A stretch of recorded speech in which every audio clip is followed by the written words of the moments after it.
G'day folks, it is Christmas Eve and this giant box just arrived on my doorstep and it didn't have much information on it and I didn't know what it was. I was thinking, have I bought the kids some presents and forgotten about it? Then I cracked it open, it didn't have anything on the label revealing what it was.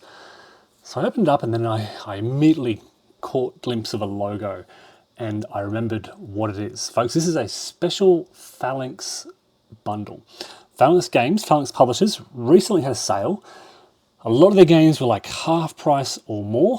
I want to thank the Players Aid for bringing this to my attention. So I jumped on their website and I was browsing through and they had two bundles. They had like an all-in bundle, which had all the Kickstarter bonuses. And then they had this, for slightly cheaper, this special PHALANX bundle. Now, this box cost me, I'll show you what's in there in a moment. This cost €169, which is a little over, what's it, about 250 Australian dollars for all these games, which I'll show you, 250 Australian dollars. It then cost me about €84 for postage, which is about 120. Total cost was about €250, about 400 Australian dollars. Now, keep that in mind. In Australia, each of these games in this box cost over $100. So I feel this is really good value for money. Let's dive in, take a look, and I'll try and remember what I've actually bought. As I said, I didn't get to pick and choose the games. These all came together in this special bundle. Okay, and I'm going to try and take them out of shrink wrap as I go. So here we go. First game is actually smaller than I thought. This is Iron, Blood, Snow and Mud. So I saw this on Board Game Geek and I was really captivated by the box cover, but they didn't have any information on gameplay at all. This is a relatively lightweight, fast-playing game on Operation Barbarossa, I believe. So you can see here, very simple map layout, setup, two-player game, 60 to 90 minutes. Ages 14 and up, but look, my understanding is it's a fairly lightweight game. So Iron, Blood, Snow and Mud retails in Australia for about $80 or so. But you know, if you can get it, it's very hard to get PHALANX games in Australia. They're becoming more prevalent, but look, I've spoken before about the difficulty in getting games in Australia, and yeah, so that's one of them. That's one that it wasn't necessarily on my wish list, but certainly one that I was looking at. Next game is, I know what this is, Nanty Narking. This is a Martin Wallace production, a Victorian game of wit and pod snappery. Again, so I think this may have been a Kickstarter, and I have the feeling that I back it and then cancel or decide not to back it. So again, not necessarily on my wish list, but a game that I've been looking at. So Victorian game. I remember, so this had really cool miniatures. This is not the deluxe version, it's just the base version. Comes with a board, the 79 standees, 161 cards, a rulebook, 62 cardboard counters, 12 die, a 12-sided die, sorry. Okay, so what's the idea here? Victorian London map with players placing their agents and buildings on the board through card play. Every card is unique. Cards bring the game to life as they include most of the famous characters in various books. The rules are simple. Play a card, do what it says. Okay. So you've got Sherlock Holmes, Rosetta Davis, the West End. So it seems to be sort of a card-driven movement kind of game.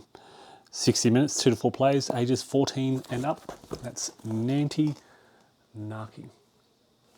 All right. Next. Okay, excited about this one. Again, the cover art on this is really nice. Again, not a game on my wish list, but a game that I've really had my eye on. This is 1941 Race to Moscow, the ultimate game of logistical resourcefulness and relentless competition, a follow-up to 1944's Race to the Rhine. Okay. I'm looking to get a sneak peek. Okay, so yep. Race to Moscow, logistic racing, placing tokens, trying to get your logistical chain going. There we go.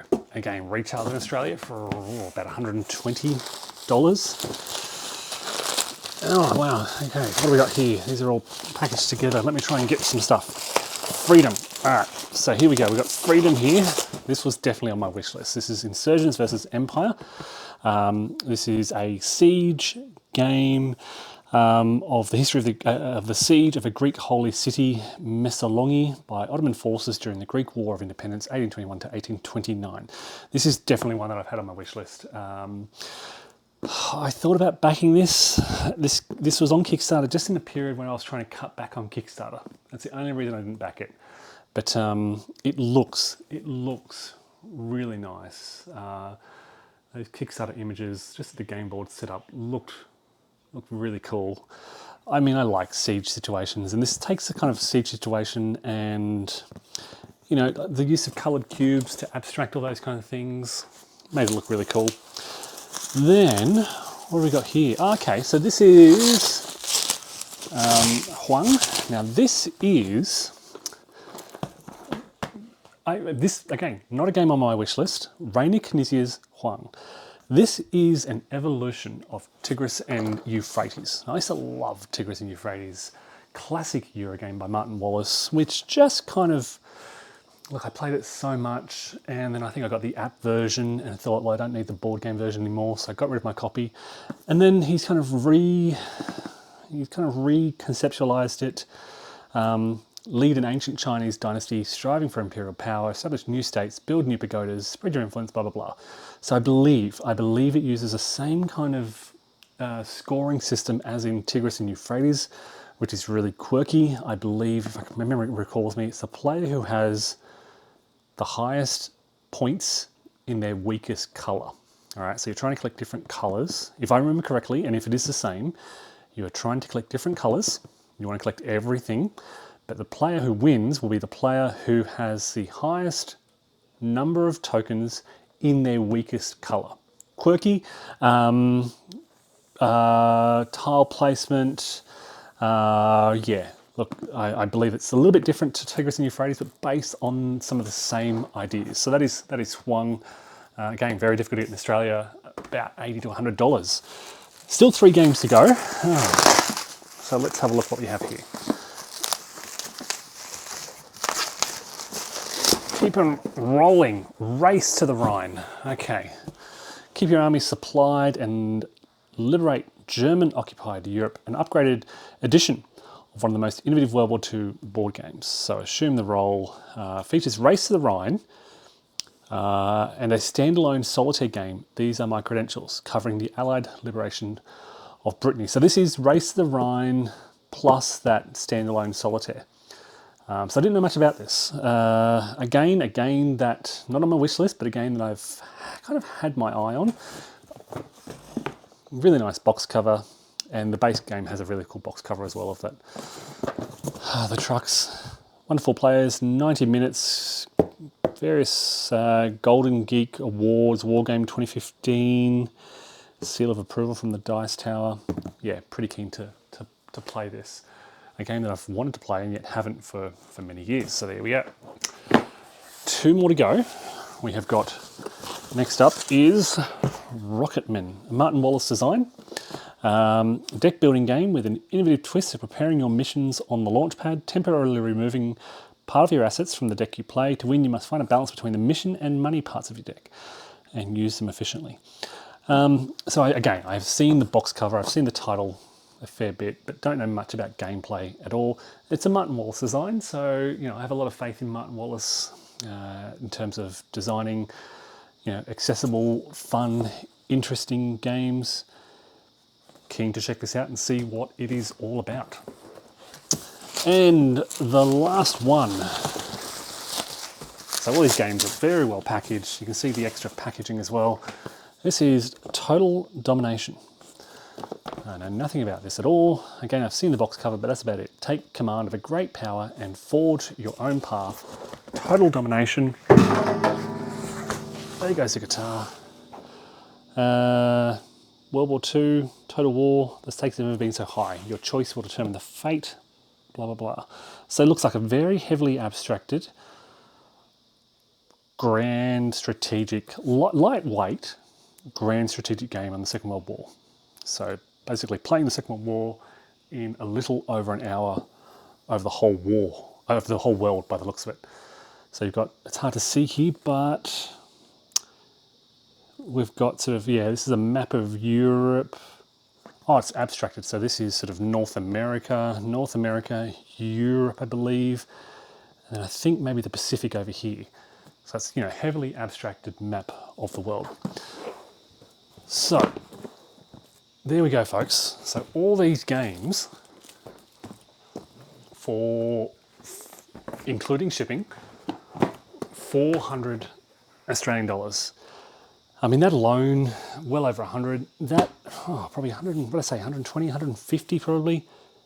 150 for, sorry, that one, that's about 100, 120.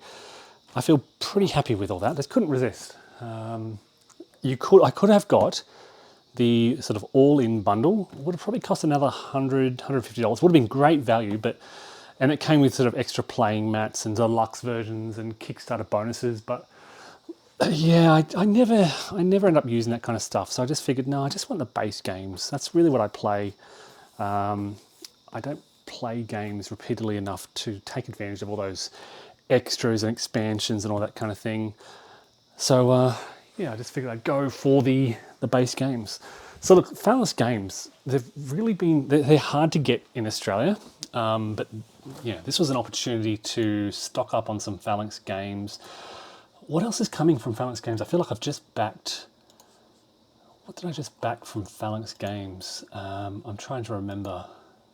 There was a game on Kickstarter recently. Just trying to quickly find out what it was. But yeah, they've been coming out with a lot lately. No, I can't find it. I don't know what it was. My projects, maybe. Just having a quick look. Oh, Hands in the Sea. So I've just backed Hands in the Sea, which is another Martin, was it Martin Wallace? I think it's a Martin Wallace design. The evolution of, this is a republication of Hands in the Sea, which is the evolution of A Few Acres of Snow card-driven system. But of course, PHALANX Games also did Hannibal, the new Hannibal versus Hamilcar games, which are amazing. I think they did Successes as well, which is amazing. So yeah, they're really kind of hitting my radar lately. All right, folks, thank you for watching and take care.